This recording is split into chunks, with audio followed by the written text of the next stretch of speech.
Hello বিন্দু, তুমি কেমন আছো? তুমি বাবা এত সাহস বেড়ে গেছে গা।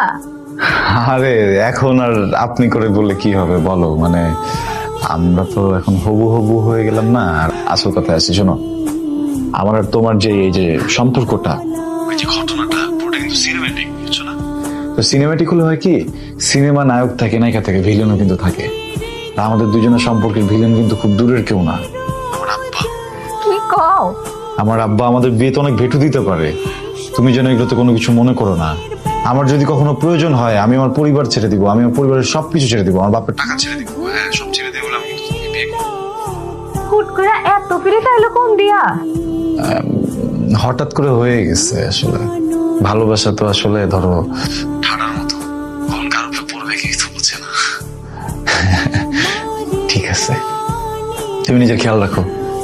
কি ব্যাপার এত তাড়াহুড়া? ভালোবাসার টাঙ্কি কি ফুরে গেছে গা? না তাড়াহুড়া নাই, কিন্তু রাখতে চাচ্ছি, কারণ আমি তোমার সাথে আর 2 মিনিট কথা বললে আমি খুশিতে বেহোশ হয়ে যাবো।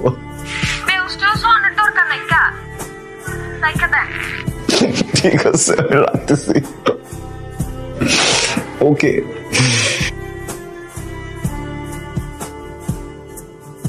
কি রে, কাইটে দিল? মানে বিয়ে করার আগে মেয়ে তো একটু খোঁজখবর নিতে হয়, তাই না? বিয়ে করতেছো? আরে আমি না বেটা, মানে তোর মালেকছে মালেকছে কি? মালেকছে বুঝস নাই? মালেকছে মানে আমগো হবু ভাবি, তার খোঁজখবর নিতে হইব না।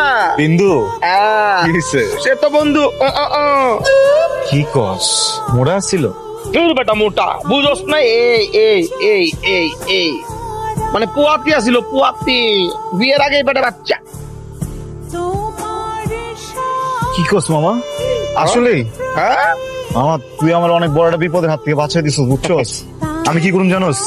আমি ওরা বিয়ে করা বাসর রাতেই ওর কানে কানে কমু তুমি যে পোয়াতে ছিল, এটা কিন্তু আমি জেনে গেছি। হ্যাঁ, তো এরপর থেকে ওরা আমি আমার আঙুলে আঙুলে নাচাবো।